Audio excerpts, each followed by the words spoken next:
You're here with the Mouse Vibes, and we're back at Universal Studios Hollywood to ride the park's signature attraction, the world-famous Studio Tram Tour. So today, we're gonna go behind the scenes and see where some of your favorite films and television shows were and are filmed. And we're gonna show you everything to expect when you come and ride the Studio Tram Tour.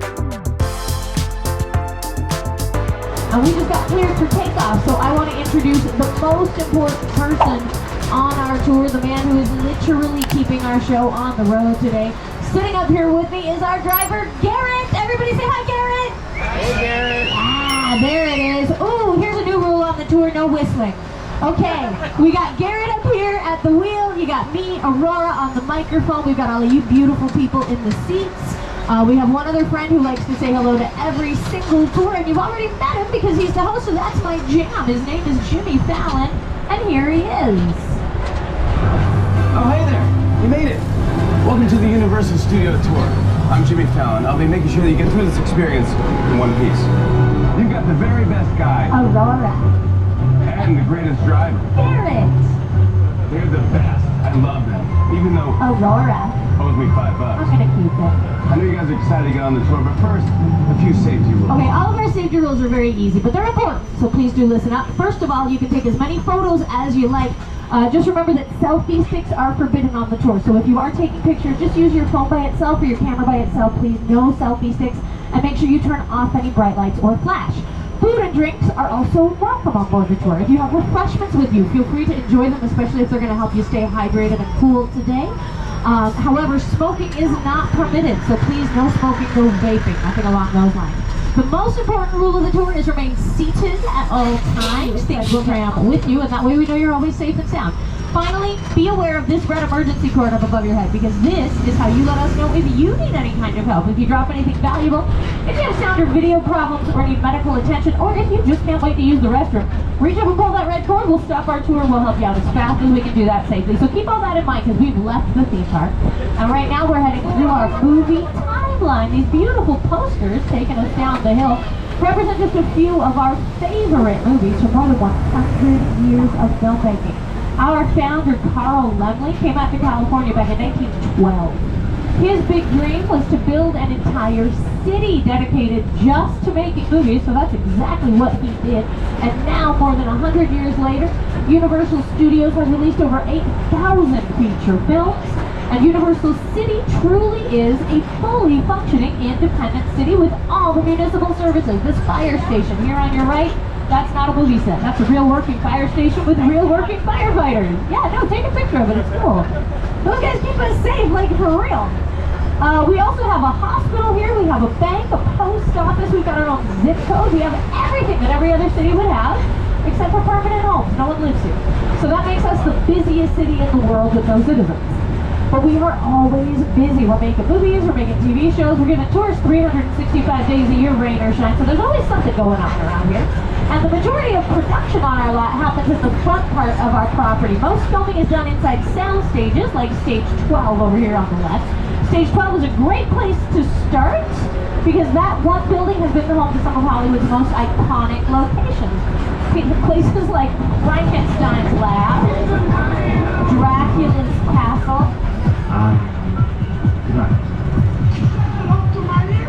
Scarface's mansion, the visitor center from Jurassic Park. We built all these sets inside the same building, just not at the same time. Here's what a soundstage looks like when there's nothing inside. It's a big empty concrete box. You can think of these sound stages as being sort of like three-dimensional blank canvases for our film.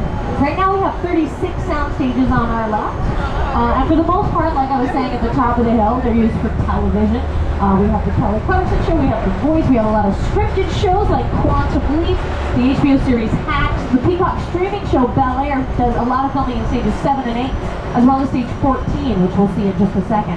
And here, from the cast of Bel Air, are actors Jabari Banks and Ali Sholatan. You got me water when you get. Also, what is you put egg on the cheese? You put cheese on the eggs and on the cheese. Just right. Whoa, I'm gonna see something in there. No, it's gotta be a lie. Yeah. We could probably fit the whole Bel Air cast and crew in there. No, we gotta get one of these for the mansion. For sure. You're lucky for y'all. The Banks Family Mansion lives right here on the Universal lot. Right. Some of Bel Air's most pivotal scenes have been filmed right here. I don't know, I mean, there's so many to choose from. You know, I love the foyer set where Will first enters, and at that moment, his life changes forever. What about you? Well, the Bel Air Academy gym set is here too, and I remember you having to sit in that cold ice bath for hours. Yeah. And that was really I still can't feel my toes. Both of those scenes filmed in Soundstage 14. From the outside, Stage 14 doesn't look like a mansion or a fancy private school, but that's what a soundstage is. We go inside and we create whatever environment we want to film. Stage 14 was also the store on Superstore for all 6 seasons. The soundstages coming up here on your right-hand side were built specifically for television production as opposed to feature films. Sometimes we call this area Sitcom Alley for all the classic TV comedies that have been made here over the years. Shows like The Jeffersons, Coach, Sabrina the Teenage Witch, Martin with Martin Lawrence. A little more recently, we've had shows like Angie Tribeca with Rashida Jones, The Mindy Project with Mindy Kaling, The Good Place with Kristen Bell. Last year, we had Rutherford Falls and Never Have I Ever. Currently, we've got shows like Killing It with Craig Robinson, Grand Crew with Nicole Byers, Lopez vs. Lopez with George Lopez and his daughter, Mayan Lopez. And I'm just naming comedies right now. We also do drama here. We do mystery, sci-fi, talk shows, game shows, reality shows, big movies, commercials, music video. I mean, anything you can do with a camera, we can do here. The people who decide what goes into the sound stages work in the bungalows coming up here on the left-hand side. These little brown buildings are offices used by writers, producers, directors. The folks over here are the people who think up all the stories to begin with and then figure out how to get those stories up on screen. These folks do all of the planning and organizing you need to do before you can even bring the cameras out. And that's a lot. That's a lot of work. So we got some big names over here. Jennifer Lopez kept her office right there the whole time she was on World of Dance. She was a host and a producer on that show. We have offices here for Jordan Peele's Monkey Paw production company. We have Mark Platt Productions. Mark Platt does movie musicals like La La Land and Dear Evan Hansen. All these bungalows have a lot of history to them. And one of the most historic is still coming up. Bungalow 5195 will have a distinctive silhouette next to the door because this used to be Alfred Hitchcock's office in the 1960s and 70s. Alfred Hitchcock was a master filmmaker. He directed movies like Psycho, Vertigo, Rear Window, North by Northwest, Strangers on a Train, The Birds, To Catch a Thief. I mean, it is a long list of great movies. If you've never seen an Alfred Hitchcock movie, first of all, don't feel bad. You're probably just young. But maybe do yourself a favor, stream one this week. Go home, watch an Alfred Hitchcock movie. Get a little film history education. It'll be good for you. And you'll have a good time. Like, they're called classics for a reason. Those are great movies. Anyway, that's it for the front lot. And now we're moving into the back lot, because the back lot's what we really come out here for. Out on our back lot is where we film exterior scenes using sets that are too large to fit inside a soundstage. We're going to begin by visiting our metropolitan area. So these are sets designed to look like city streets. And as we get a little farther in, things will start to look a little more realistic than just this faded backdrop on your right-hand side. Most of our buildings actually do have a little more dimension to them, but they are unusually built because they're designed to be filmed. So you might notice, if you look at the front of the building, you can't see the back. Right now we're looking at the side, so you can kind of tell. If you're looking at the outside of the building, you can't see the inside. Most of these buildings are what we call facades. That means false front. We literally only build what will be in the picture, which is pretty much always the front of the building. But we can take these facades and make them look like whatever city we want. Brownstone Street, over on your right, is in every single one of these shots here.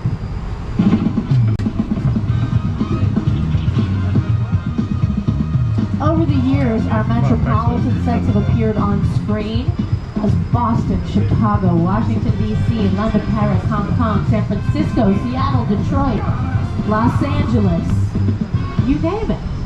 Probably the most recognizable portion of our metro area is this courtyard right here. We call this Courthouse Square. I think a lot of you will remember these sets from when they were Hill Valley in Back to the Future. That City Hall building on your left was the Clock Tower in Back to the Future Parts 1 and 2. All these different productions, they film the same location, they're telling different stories. They want you to think you're looking at a different place each time. So we do a lot of redecorating to make that happen. We change the colors of the buildings, we change the materials the buildings appear to be made from. We redecorate so it looks like we're in a different city or a different country or a different time period. And when it's time to head to the big city, all we have to do is turn the corner. The main street of our metropolitan area is called New York Street. That's where we are right now. I'm sure you can guess why we call this New York Street. It shows up as New York City more often than any other location. And since Jimmy Fallon knows New York a little better than I do, I'm going to throw things over to him and he can show us how it all works. Hey everyone, welcome to New York! I got my start right here in New York on Saturday Night Live. This is actually my old neighborhood. Once got mugged over there by an old woman. Tough lady. This is my favorite hot dog guy. Hey buddy, how's it going? Remember me? No. Just like old times. Gotta love New York City. Hey! I'm walking here! I'm walking here! Hey, it's cool guys. I was just walking there. So it's not exactly New York, but a lot of times when you see New York in the movies, it was shot right here on the Universal Metro sets. If you can make it here, you can make it anywhere. Even if you make it here on the Universal lot. And that kind of shows you how we bring these sets to life using signs and decorations. But some directors go even farther. If you're making a movie that's got superheroes or giant robots, all those really big fancy effects are mostly done with computers these days. And one director who loves to put digital effects into all of his movies is the guy who reinvented King Kong in 2005. His name is Peter Jackson. It's the original King Kong that made me watch a historic movie. I saw that movie on TV when I was about 8 or 9 years old. I wanted to become a filmmaker. I like films that take you away from your real life and sweep you up in the beach. Kong literally does that. I mean, you're on board the ship, you're sailing to a lost island, you're encountering monsters, creatures from, prehistoric times. All right, everybody, get those 3D glasses on. We are on our way to the home of King Kong.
Those 3D glasses off, but hang on to them. You're going to want those again before we're finished.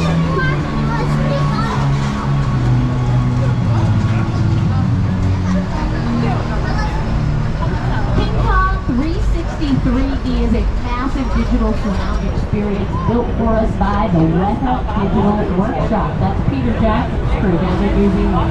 These are the folks that helped to bring Kong back to life in 2005. They worked with him on the Lord of the Rings movies and the Hobbit trilogy. These folks helped James Cameron out with Avatar, and they built this attraction just for us. With a project like the studio tour, the audience is in the middle of the environment. They're looking in all directions. There's creatures coming at them. They're seeing Kong from this side and T-Rexes from the other side. Working on a movie, we always know people are looking. They're looking straight ahead, they're looking at the shot that we're working on. Here you have to take into account that people are looking in all directions. Also, one of the things about this ride, unlike the movies that we're used to working on, there's no cuts, because it's one giant shot, and this tram that's driving along through Skull Island is where the cameras come out. This ring represents where the screen is 10 meters away. We're really creating about 50 minutes of a feature film. That amount of visual information, that number of pixels, and presenting them to the audience, it's a hell of a ride. All right. Speaking of sweet rides, let's talk about picture cars. Anytime you see a vehicle on screen, we call it a picture car. Because it's a car that's in the picture. That's pretty logical. Here at Universal, we love our picture cars. We like to keep a few of our favorites out where everyone can get a better look. So we got a couple great vintage cars to start us off. We have a few cars. Thank you. Talking to you, white t-shirt. Now, when you go to all the trouble of custom building a vehicle from scratch, like the ones we keep up here, you're doing it because the details matter. Like when Steven Spielberg was planning the original Jurassic Park, he went to the Mercedes-Benz company and asked them to design and build all of the Jeeps and Land Rovers and even more specialty vehicles that you see in the original Jurassic Park trilogy.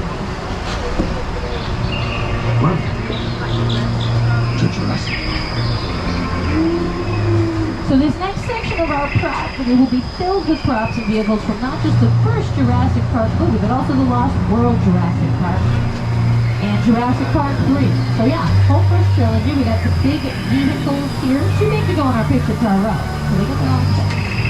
We got a bunch of dinosaur cages here too, even though, well, in real life, dinosaurs have been extinct for millions and millions. Oh no! There's a bunch of them!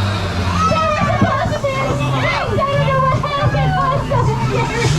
We better go really close so everyone can get this photo. And it's important when your life is in danger when you get this picture. It's okay, it's alright everybody. I know you're all terrified, but you can calm down because the dinosaurs are fake, just in case anyone couldn't tell. The dinosaurs are fake, the cars are fake. Like half the trees right here are made out of foam rubber. We're in Hollywood! Nothing's real here. Not even the weather. If you're watching a movie and you see rain or fog or snow on screen, the film crew is making that happen because Mother Nature doesn't work on cue. So if you want rain in your movie, you gotta make it yourself. The good news is that's really easy to do, so that's what we are going to do here in the Old Mexico section of our lot. We'll show you how we make it rain in Hollywood. So first, we start with just a little bit of thunder and lightning. Cody, whenever you're ready. There it is. Thank you, sir. Now that thunder is a pre-recorded sound effect that we play through speakers around our hill. For lightning, we flash strobe lights, so it's real simple stuff. And once you got thunder and lightning going, then you can start your rain. Yeah, we use real water for the rain, because that's the best way to get our actors wet. But rain is hard to photograph. Rain doesn't really like to show up in pictures, and that means if we want to see it, we gotta cheat. So we use extra large raindrops. We space them out. We shine the light through the water when we film. We might even add something like milk or paint to make the liquid more visible. But we do not want to run the water too long, because if you run it too long, you get flood. So, Cody, can you shut the water off for us now, please? Cody? Off. Yeah. Oh no, what did you do? Look out, everybody! We got a flash flood! Here it comes!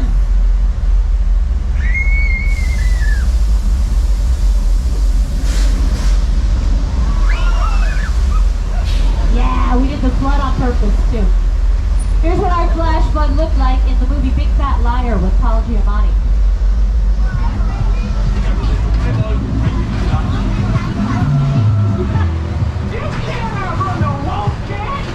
We'll see about that.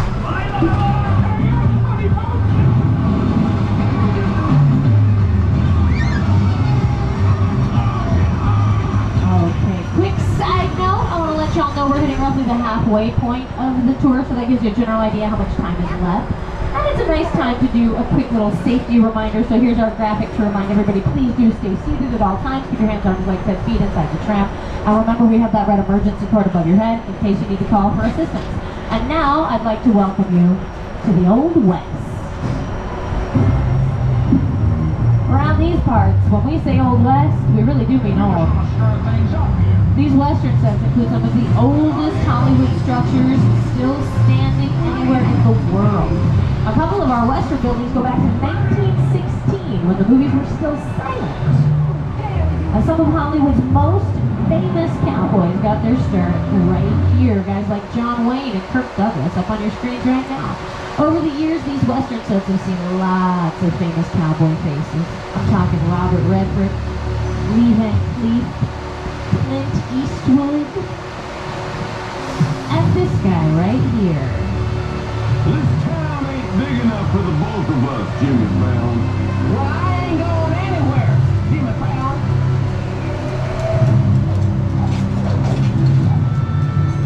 Now look here. Nice folks in this tram don't want no trouble. They just want to check out 6 Points, one of the oldest sets on the Universal ride. I only just where John Wayne and Jimmy Stewart shot if you were there, Western. That's right. That's where I aim to shoot here.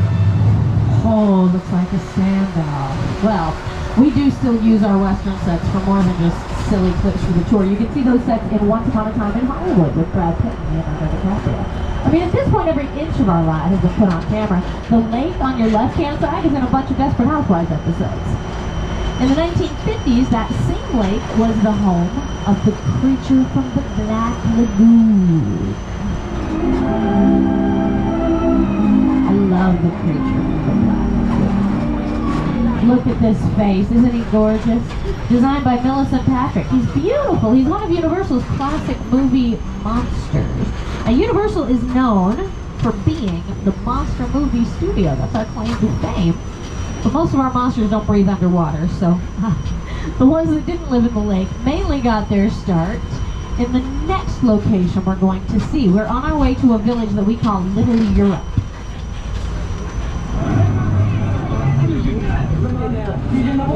In Little Europe, we change the country we visit just by changing the language on the signs. So once upon a time, this was Transylvania for Dracula. This village was Austria for Frankenstein. It was Wales for the Wolfman. It was Egypt for the Mummy, so it's not always Europe. Over the years, these sets have been decorated to look like South America, the Middle East, the Caribbean, the Mediterranean, parts of Asia like India and China. I mean, basically anywhere that's not the United States, we come here and we figure it out. For a couple of years, we've even turned this neighborhood into the afterlife, or the good place. You, Eleanor Shellstrom, are dead. This location, the afterlife, come on. I've never ever seen this. You're in the good place. I'm not supposed to be here. I can't risk going to the bad place. Maybe it's not all that bad. How can I help you? What is the bad place like? Well, it doesn't sound awesome. You can watch all 4 seasons of The Good Place on Netflix right now. And, you know, we've still got most of the same paint job left over from The Good Place. We got our railway station here on the left. If you've seen the show, you know all about the trains. Anyway, it's a fun show if you haven't seen it. Netflix, like I said. It's a good binge watch, too. But really, the legacy of our Little Europe sets is always going to truly belong to those unbelievably cool Universal monsters. When you think of Universal, we think of monsters. Dracula, Frankenstein, the Mummy, Hunchback of Notre Dame, The Invisible Man, Phantom of the Opera. Classic. It's just brilliantly made. That Frankenstein image, black and wolf, it's one of the great icons of the world. That to me was like the essence of the Universal horror film. I was just mesmerized by this movie. Boris Karloff, Lon Chaney. I remember the original Universal Studios Mummy movie really scaring me. They're still ringing on memories now. You're right. Oh, how do you not? They're classics. The monster movie tradition here at Universal goes all the way back. Even before Dracula and Frankenstein, way back in the 1920s, we were using our little Europe sets to make scary movies like The Phantom of the Opera and The Hunchback of Notre Dame, both starring Lon Chaney, a great silent movie actor. These days, we still love scary movies. The system works a little bit different, so we work in collaboration with independent production companies like A24. They were here a couple months back filming a new horror movie called Maxine with Kai West, director Kai West. We work with Blumhouse Pictures. They're the folks who made Megan and Krampus. And we love working with Jordan Peele and his Monkey Paw production company. They have offices right here on our lot. And Jordan Peele directed Get Out and Us and Nope. But now we're going to shift gears a little bit. We're going to kind of change up the vibe and head all the way to the other side of the country so we can take you to the beach. Now maybe that sounds weird because we're in California right now. And we definitely have beaches in California. But the beach on our back lot is not a California beach. We don't need one. If we want to film Malibu, we go to the real Malibu. It's not that far away. But if we want to film, I don't know, Cape Cod, Martha's Vineyard, we got this little harbor town. It doesn't have to be the East Coast. It could be the Pacific Northwest. It could be, oh, you see that kid? It looks like there's a shark in our water. This is perfect timing. You're going to get such great photos. I love it. Oh, and there's one of our divers. Hey, Pete! Pete, did you see the shark? It looked like it was headed for you. Uh-oh. Pete, are you okay? Can you give me like a wave or a thumbs up? Pete? Pete? Oh, for Pete's sake. We're going to have to call that in. Don't panic, folks. You're safe here on the tram. We're going to pull forward and we'll hang out next to these highly flammable gasoline tanks because that's not dangerous or weird. We can talk a little bit about these sets, what kind of productions they've been used in, like, not too long. Oh, hang on, something's got a hold up here. Wow, it's gotta be big to do that. If you can put the gas lines, okay. Yeah, that's probably bad.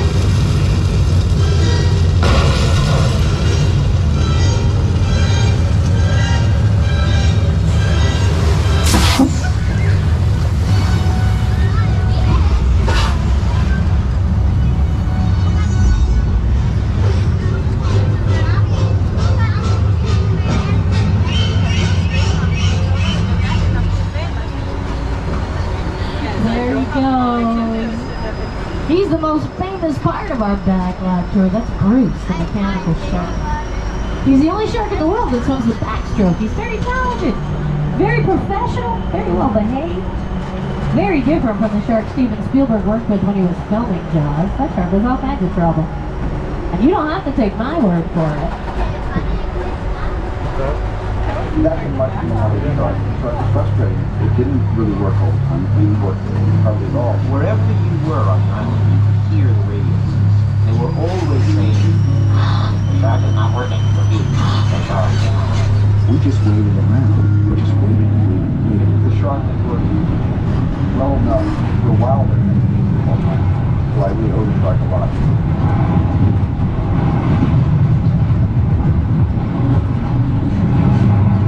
Oh, there's Steven Spielberg hanging out with his BFF. That's his best fishing friend. They got love for each other.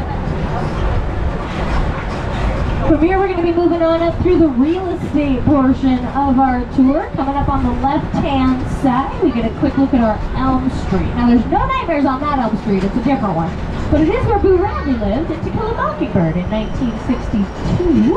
In the last couple of years, they've used it to film episodes of shows like Bel Air and Never Have I Ever. The house here on your right was built to be Miss Mona's Chicken Ranch for the best little whorehouse in Texas, Dolly Parton. Now you see this house all the time. This is where Eddie Murphy lived in Norbit. This house is in episodes with Ghost Whisperer, The Mentalist, AP Bio. It's all over the place. They just used it for the new Quantum Leap with Raymond Lee and Ernie Hudson. You can get excited about this next location. We are heading into a neighborhood that is literally the most frequently filmed location on our property, and that means it might be the most frequently filmed location in the world. I can't prove that, but there's a solid case. And it's really just, you know, a standard suburban North American neighborhood. Like, it's kind of a nice neighborhood, but the point is there's a lot of neighborhoods that look like this. That's what makes it so easy to use it over and over again. That's why we film it so much. We call this street Colonial Street, but for a few years they called it Wisteria Lane on ABC's Desperate Housewives. If there is one thing everyone in suburbia can appreciate, it's a good neighbor. So if you watched Desperate Housewives back in the day, you might recognize some of these houses. On the other hand, you might not. Most of them are looking pretty different. It's been a little while since Desperate Housewives said goodbye to us, and since then, lots of other projects have filmed right in this exact same location. I mean, just within the last year or two, pretty much every TV show that considers the Universal lot to be their home has come up here to do at least a little bit of filming. So you can see this one neighborhood in episodes of Ted, Bel Air, Quantum Leap, Grand Crew, American Auto, Lopez vs. Lopez, Never Have I Ever, Rutherford Falls, The Voice, The Kelly Clarkson Show, a whole bunch of commercials, and a couple of movies I'm not allowed to name. And that's just within the last 2 years.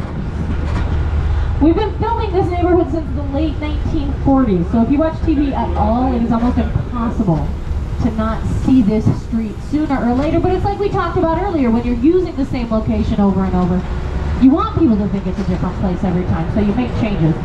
And they don't have to be huge changes, you know, we pick 1 or 2 houses and paint them a different color. Maybe we'll put different flowers in the yard. And we change the name of the street, that's the most important part. You call the street by a different name, it's a different place. It's a different town, a different state. It's a totally different story. And we've been doing that on Colonial Street for about 80 years now.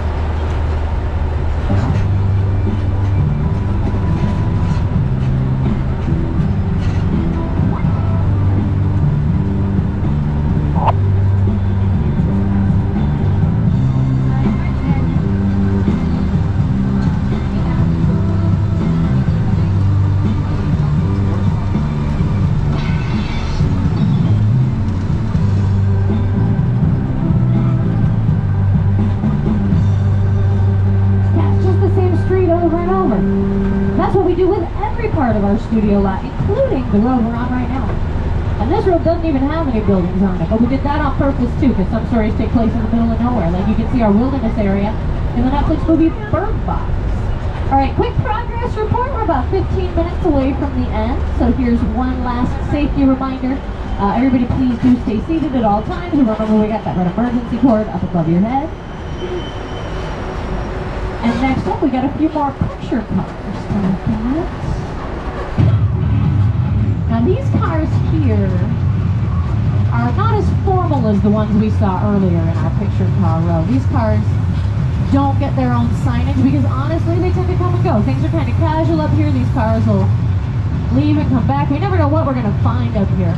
For example, right now most of our Fast and Furious cars are gone. They all went away to do publicity and promotional work for Fast X, which is still in theaters, by the way. If you haven't seen Fast X yet, try to catch it while it's still in theaters, because you know, that's one for the big screen. All the Fast and Furious movies, you want that big screen.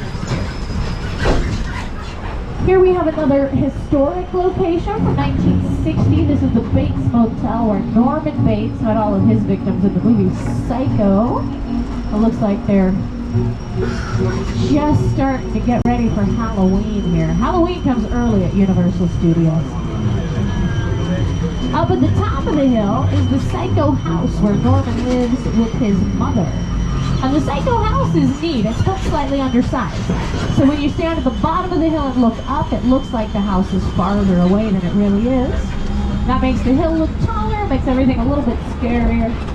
When we pass by the house up here, a lot of the time you can still see Mother Bates in that upstairs window. She likes to rock out up there. She's cranky though. We are now entering one of the most spectacular sets ever built on any Hollywood lot. This is the colossal crash site set from Steven Spielberg's War of the Worlds.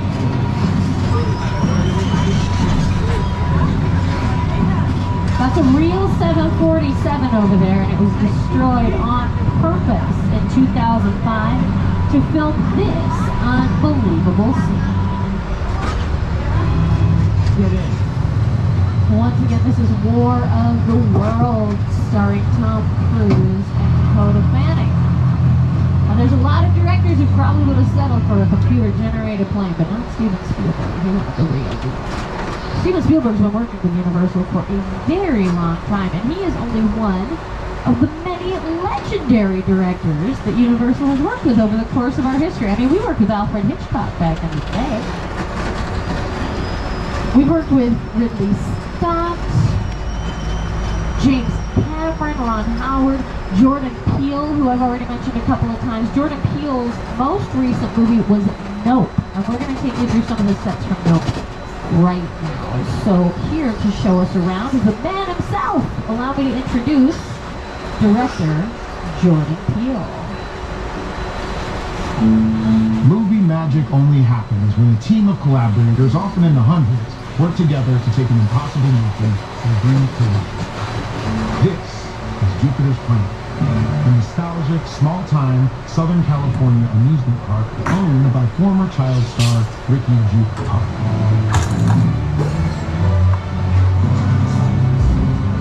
Over there, look into the winking room and have your picture taken just like the kids in that old 90s movie Kid Sharing. That's what this whole place is loosely based on. Remember that one? No? Why then? A little further down, you can see the brand new Star Lasso experience. Built to showcase an unbelievable new live show. Looking so live. Anyway, behind this conflict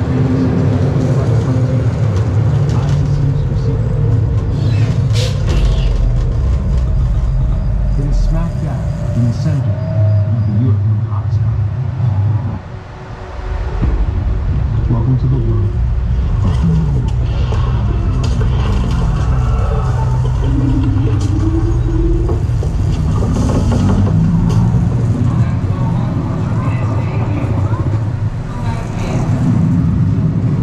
Those are the real sets from the movie Nope. So when you watch the film, those are the buildings that you see up on screen. But they didn't film here. They filmed up north in Santa Clarita. When they were done, they brought the sets down here to us so that we could make them part of our tour and show them to all of you. And now we just have one thing left to do. We like to end our tour with a bang. So we're going to treat you to a little something now that we call Fast and Furious Supercharged. There's a party going on inside the garage here. So that's where we're headed. But before we get to the party, my friend Roman Pierce wants to talk to everyone because they've been having a little trouble with a fellow named Owen Shaw. So Roman wants to make sure everyone knows what's up. After we hear what he has to say, we'll go to his party for a couple. Brought you in our secret spot. Alright, look guys, we're gonna keep Shaw from finding you, but to keep you safe, we need your help. We don't want the syndicate tracking us here, so put away your cameras and turn off your cell phones. One flash or one ringtone could give us away. I need y'all to take this real serious. Okay, pull into the next bay and we'll meet you in a minute. Which one of you is the witness? Speak now or you all get fried! This is our turn. After them! Okay, guys, it's showtime. Cover the left. This thing ain't moving fast enough. Roman, Lenny, hook him up. Hit it!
this and we can resume breathing.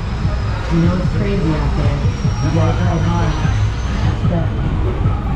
You know, my Mona Lisa got messed up a little bit, but it's all good. We got through it. Y'all held us down. Appreciate it. They say the bigger the family, the stronger it is. You guys did good out there. And you're welcome to join our crew anytime. That was Fast and Furious Supercharged. And if one day turns out to not be enough for you, you can visit the Universal box office at the front of our theme park or any of the information kiosks on our upper level, and they can help you upgrade today's ticket to an annual pass for the entire coming year. Whatever you end up doing, I hope you have an absolute blast. Thanks again for taking the tour, and enjoy the rest of your day here at Universal Studios Hollywood.